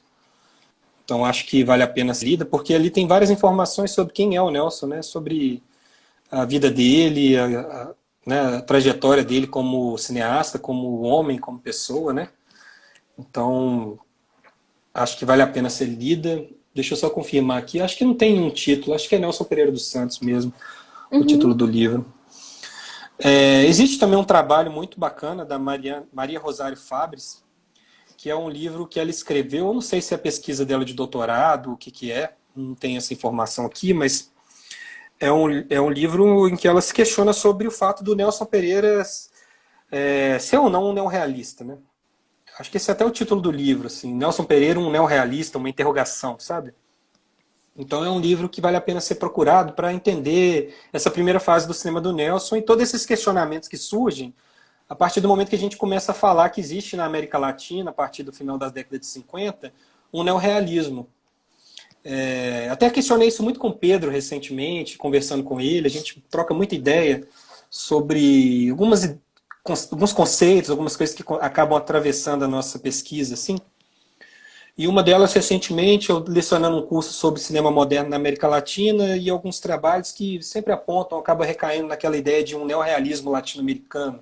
Então, eu sempre falando com o Pedro, pô, o que você acha disso? Você acha o quê? Existe um neorrealismo latino-americano e tal? Aí ele fala, eu acho isso um pouco,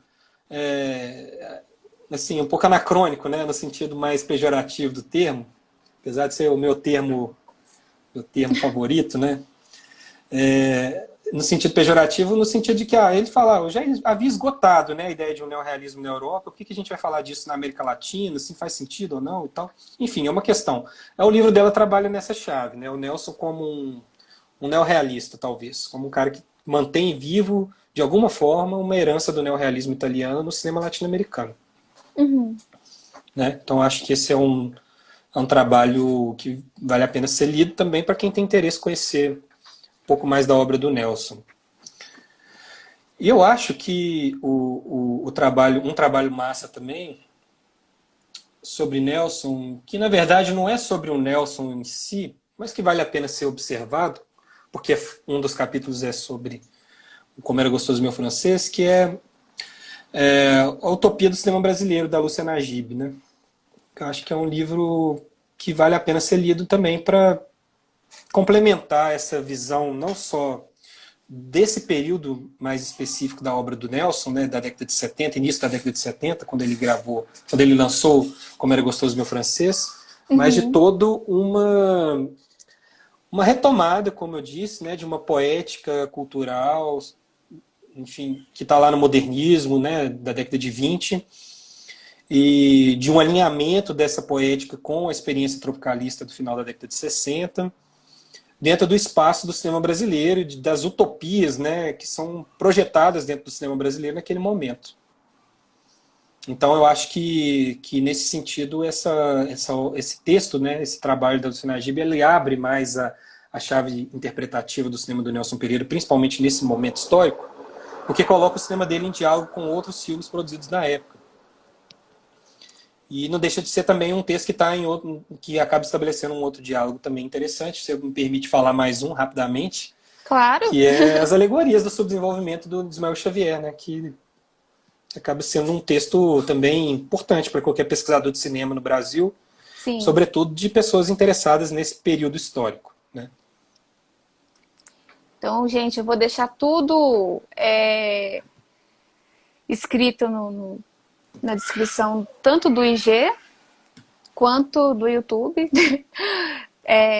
Vou pesquisar também, conferir os nomes certinhos, data de lançamento e tudo mais, para facilitar. E bom. Confere. Confere que eu saio falando, eu nem sei qual é o título Não, mesmo, mas é mas eu porque acabei eu de ver sei aqui que. que é a utopia no cinema brasileiro. Estou falando do cinema brasileiro. Mas, Não, enfim, mas é isso isso. aí. Não, são detalhes. É. Marco, só para você finalizar aí, você queria fazer algum agradecimento? Gostaria de, né, finalizar alguma linha de pensamento? Eu gostaria de te agradecer, sobretudo, Nicole, Carolina, né? Essa sua amiga que participa também do Carol, projeto. Carol também. Lourenço que está aí, acabou de mandar uma mensagem aí. Pelo menos eu vi agora, não sei se o meu aqui ele está com mandou delay. agora. Lourenço sempre também dá uma força, né? Com o cinema falado, enfim. Esse projeto que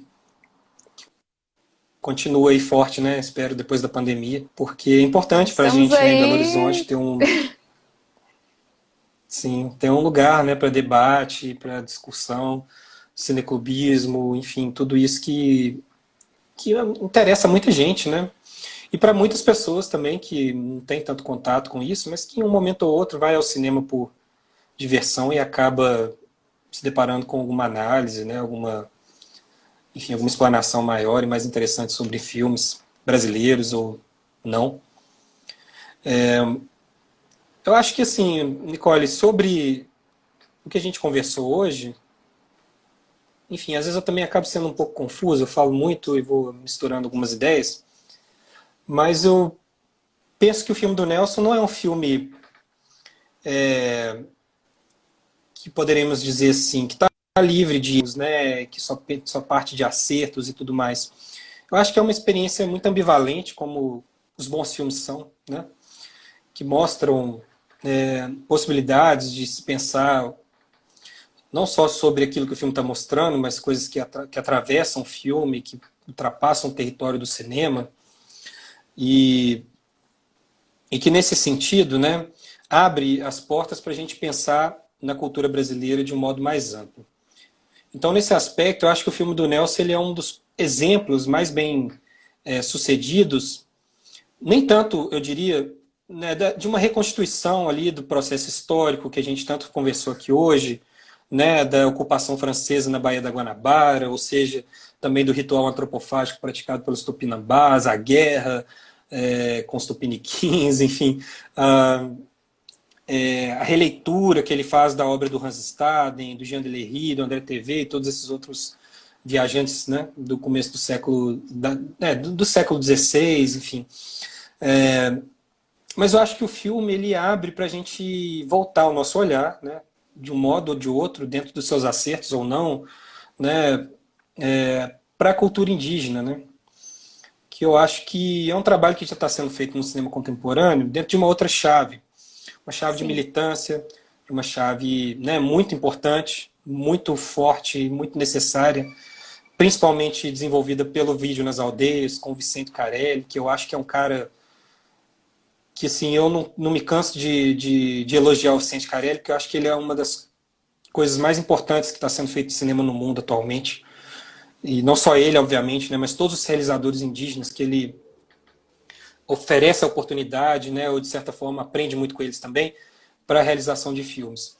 Então, acho que o do filme do Nelson, apesar desse distanciamento histórico que existe com relação a toda essa produção e que, enfim, passa por outros elementos, outras questões, está, né, voltado para uma outra tradição cultural também, apesar de ter, né, a questão da etnia indígena e das culturas indígenas como base, não deixa de ter uma importância para tudo que está sendo produzido agora, ou que já foi produzido mais recentemente em torno das temáticas e debates, né, sobre as culturas indígenas no Brasil. Então eu acredito que o que fica de reflexão a respeito disso é menos as questões só que atravessam o filme, que são várias e que a gente já falou bastante aqui sobre elas, mas fica o legado de que, de um modo ou de outro, né, ainda existe na história do cinema brasileiro um momento em que os índios são pensados, são mostrados de uma forma menos caricata, sabe? Uma forma menos depreciativa, de uma Sim, forma menos... enfim, em algum momento que eles são mostrados ainda que, né, dentro das limitações, como eu falei, de se reconstituir algo tão distante no tempo, uma tribo que já foi dizimada, e essa é a questão que o filme deixa no fim do filme, né? A gente esqueceu de falar disso, né? A lição do filme, vamos dizer, se a moral do filme está em torno do extermínio indígena, né? sim. Termina com a imagem da Seboi Pepe comendo o francês, como um elogio a toda essa poética matriarcal, como a gente falou, mas não deixa de terminar mesmo o filme colocando um comentário do Mendes Sá, que foi o primeiro governador-geral do Brasil, em que ele se vangloria de exterminar todos os tupiniquins. Né? Todos Todos os os índios brinquedos. tupiniquins foram exterminados e que cobriam não sei quantas léguas das praias os corpos dos índios. Né? E ele mostra essa imagem, ele relata essa imagem como um feito heróico. Né? E até hoje o que a gente tem no Brasil é isso, é uma valorização de que o extermínio indígena foi, de certa forma, um feito heróico para que surgisse uma identidade nacional, né, amparada, né, por um ethos, né, fundador que é irretocável, que é inquestionável. Então, nesse sentido, esse filme, né, dentro das limitações dele, ele oferece uma via de raciocínio em torno disso, de crítica em torno disso, né?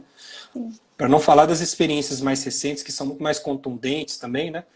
Mas que, enfim, também às vezes não conseguem, justamente por serem muito pontuais, né? Não conseguem abarcar todo um imaginário, né, nacional maior. Que eu acho que é essa a contribuição do filme, Como Era Gostoso Meu Francês. Que a poética da devoração é uma poética que propõe uma outra relação com a morte, mas que, de fundo, a morte que está ali estampada, no fim das contas, é essa morte negativa, a morte do extermínio, né? Que não deixou de acontecer. A gente se questiona, né? Quem são os selvagens, na verdade, né? Quem são os Sim, brutos? sim. Nesse sentido, sim. E, bem, eu acabei esquecendo até de mencionar isso, né? Ainda assim, quando a gente parte muitas vezes para pensar na experiência da colonização, algumas referências para questões ideológicas, teóricas, acabam surgindo ainda assim de um imaginário eurocêntrico, né? Os ensaios de Montaigne, por exemplo, que sempre são apontados aí como um celeiro assim, de um certo relativismo,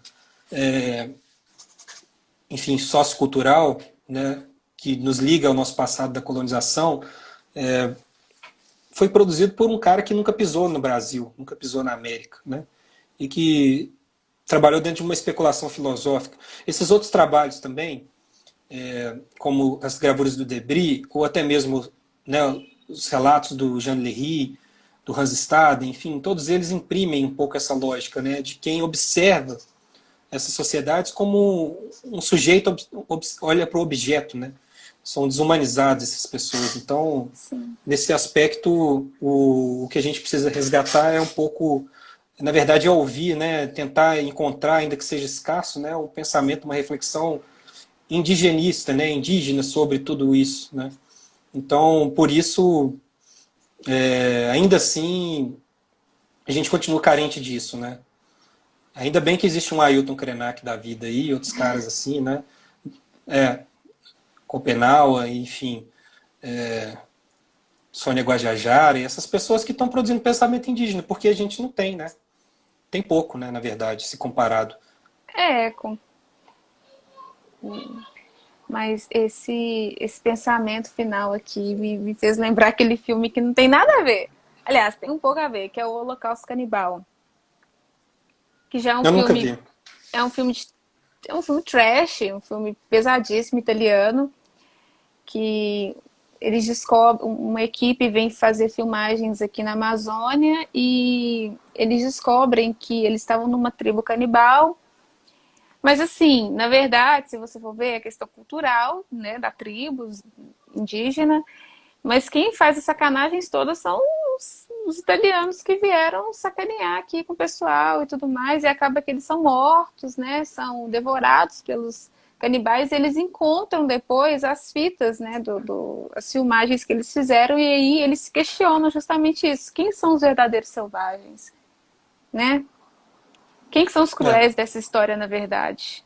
Será que são realmente os índios? Porque eles têm esse costume, têm essa cultura, né, do canibalismo? Ou são as pessoas que foram lá, invadiram o espaço deles? Mas, enfim. Ô, Marco Túlio, eu gostaria muito de agradecer. Eu peço desculpa porque hoje eu tô mais caladinha, porque, né, a questão do aparelho, igual eu falei com vocês, eu coloquei hoje, tá doendo pra caramba. É, Mas muito obrigada pela sua presença aqui na live. É muito importante a gente falar sobre cinema brasileiro. Eu falei que todas as vezes que a gente cita cinema brasileiro aqui, para mim é muito importante.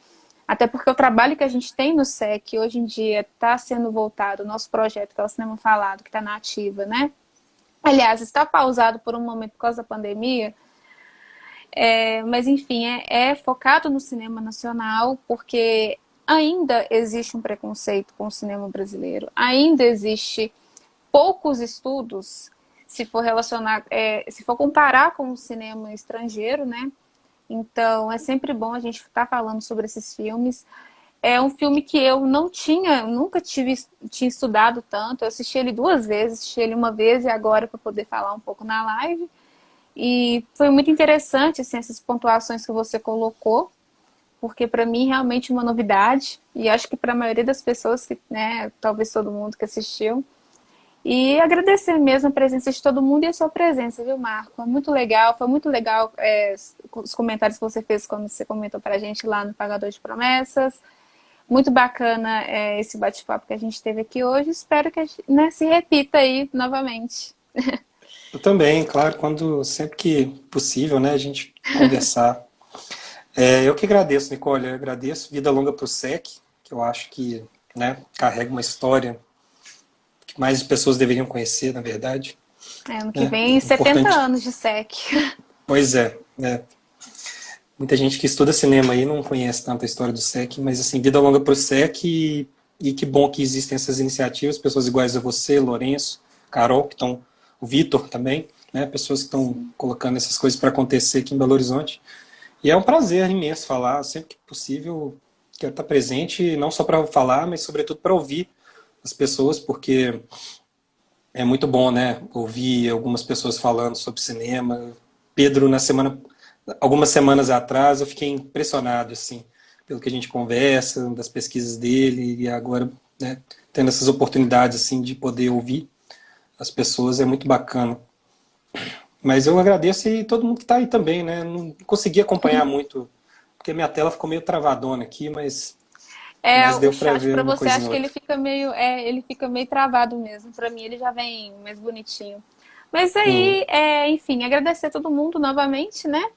E quarta-feira nós vamos ter, gente. Antes era toda quarta-feira as nossas lives, agora tá meio bagunçado porque a Carol estamos com outros projetos, eu voltei a trabalhar, então assim, tá meio complicadinho. Hoje a gente teve na segunda, vamos ter uma na quarta também. Semana que vem a gente ainda não sabe como é que vai ser, mas fiquem ligados aí. Esse vídeo vai estar salvo no YouTube, amanhã provavelmente eu já vou upar lá. E curtam aí nossa página, aqueles, né? Curtam nosso Curta o canal. canal lá, nosso canal no YouTube, curtam a página aqui do Saber Mais Siniste, também tem a página do SEC lá no Facebook, procurem lá SEC-MG, que é o Centro de Estudos Cinematográficos, que é o que eu faço parte, eu, Lourenço, Vitor de Almeida. Esperamos também que o Marco Túlio faça parte, eventualmente, né? Claro, claro. Estamos reorganizando tudo lá, né? Reestruturando o SEC. Está dando tudo Quero sim. certo, as coisas estão caminhando. Enfim, boa noite para vocês e até mais. Até Tchau. mais. Obrigado, beijo, tchau. Falou, tchau, tchau.